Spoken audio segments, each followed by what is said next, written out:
Dipublikasikan oleh bisnis lokal. Motor butut. Motor bodol merupakan bahasa dari kampung aku yang maknanya motor yang telah butut atau motor yang telah tidak layak gunakan buat perjalanan jarak dekat maupun jarak jauh. Hanya motor bodol inilah yang saya miliki. Syukuri saja serta nikmati saja apa yang telah Tuhan bagikan pada saya. Kebahagiaan merupakan perihal yang aku mau. Ini adalah motor bodol yang aku miliki. Kemana juga saya berangkat cuma motor yang bodol ini yang aku gunakan. Dikarenakan aku cuma mempunyai satu motor saja, cuma motor ini yang bodol. Syukuri walaupun motor yang bodol sangat berguna untukku. Walaupun juga sudah bodol, selalu saya pakai mencari nafkah buat diriku sendiri serta keluarga, cuma motor inilah yang aku kendarai. Dari aktivitas aku ialah berdagang keliling hingga menjemput dan mengantar anak ke sekolah. Syukur anak di sekolah tidak sempat malu walaupun juga menaikinya dengan motor yang bodol.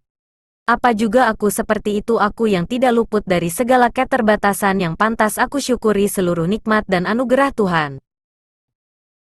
Hanya motor bodol. Kehidupan memanglah mengadakan dengan bermacam kekeruhan.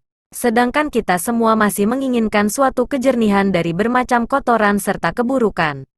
Inilah kondisi dunia yang sesungguhnya, yang dikelilingi bermacam kenikmatan, banyak tanggung jawab serta sangat menyedihkan. Dengan bermacam aneka macam corak dicampuri dengan bermacam kotoran serta diliputi bermacam keletihan, sedangkan diri kita senantiasa terletak dalam kesedihan. Bila kita bertemu istri dan anak, teman serta menemui pekerjaan, rumah bagaikan tempat tinggal sedangkan kantor bagaikan tempat bekerja. Sehingga saking banyaknya perihal itu tentu terdapat yang membuat keruwetan terhadap jiwa kita. Apalagi terdapat yang lagaknya kurang baik di dalam kehidupan kita. Kita sebagai manusia wajib pandai mengatasi semua keburukan dengan kesegaran kebaikan supaya diri kita dapat selamat dari kendalanya Allah menghasilkan kehidupan dalam dunia ini, yang terdiri dari dua perihal yang bertentangan serta dua berbagai yang silih bertolak balik. Misalnya terdapatnya kebaikan serta keburukan, terdapatnya kejahatan serta kemuliaan, terdapatnya keelokan serta kehancuran, terdapatnya kesedihan serta kebahagiaan. Kemudian tiap terdapatnya wujud kebaikan, kebahagiaan, serta keelokan, hendak terus bertambah, serta menemukan tempat yang indah dalam surga. Sedangkan tiap wujud kejahatan, kesedihan, serta kehancuran berkumpul serta memperoleh peran panasnya neraka. Hiduplah dengan selalu belajar dari kenyataan hidup yang sesungguhnya. Jangan perkenankan benak kita dipenuhi dunia hayalan belaka, serta janganlah hidup yang dipenuhi dengan imajinasi belaka.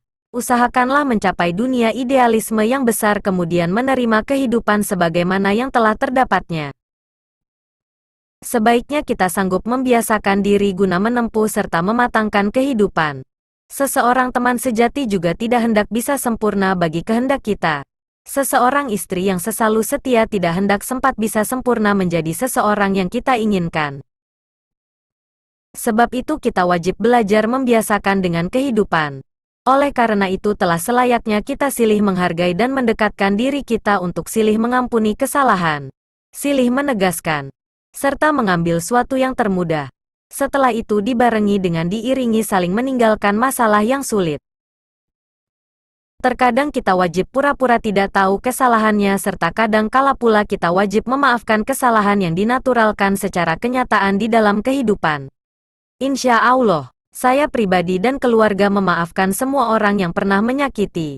Karena menurutku tidak ada gunanya untuk membalas sakit hati yang mereka perbuat terhadapku dan keluargaku. Karena daripada mengurusi membalas mereka membuat waktu kita terbuang dengan percuma. Maka dari itu jangan sia-siakan waktu kita terbuang dengan percuma hanya untuk membalas sakit hati kita, dan lagi jika membalas sakit hati itu tidak baik karena akan bertambahnya akan banyaknya dosa-dosa kita. Saya pun ingin membalas mereka kalau saja dengan pembalasanku membuat mereka berubah lebih baik. Akan tetapi yang saya perkirakan sebaliknya. Saya pelajari dahulu gaya kehidupan mereka sebelum membalas.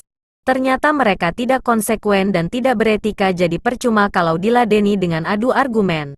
Jika adu argumen saya siap untuk menerima kekalahan jika aku merasa kalah. Akan tetapi setelah saya pertimbangkan jika argumen mereka kalah pastinya tidak akan mengakui kekalahan bahkan akan semakin menggila. Suatu contoh, aku melakukan sesuatu dan menurut mereka yang aku lakukan adalah salah. Lantas aku pun bertanya tolong ajari aku supaya aku tidak melakukan kesalahan. Mereka hanya terdiam tidak mampu memberikan petunjuk apa-apa yang kiranya bermanfaat. Jadi menurutku sikap seperti itu bukanlah manusia. Karena sifatnya manusia itu jika sudah berani menyalahkan orang lain berarti sudah mampu memberikan petunjuk untuk kebaikan bagi orang yang telah disalahkannya itu. Sebenarnya bagi saya sangatlah mudah untuk menjawab poyokan, ejekan, hinaan mereka dengan mengatakan motor saya bodol. Dan saya pun tidak mengingkarinya memang benar ucapan mereka bahwa motor saya memang bodol. Motor tidak layak pakai apalagi untuk perjalanan jarak jauh. Maka dari itu saya menjawab bisakah Anda memberikan motor baru untukku dengan uangmu? Mereka tak mampu menjawab hanya plinga-plingo kaya. Menurutku itu bukanlah manusia. Karena kalau sifatnya manusia itu berani mempertanggungjawabkan ucapannya sendiri. Seperti contoh, motor kamu itu sudah botol ini saya ganti dengan motor yang baru dengan uangku. Itu baru namanya manusia yang bertanggung jawab dengan ucapannya sendiri.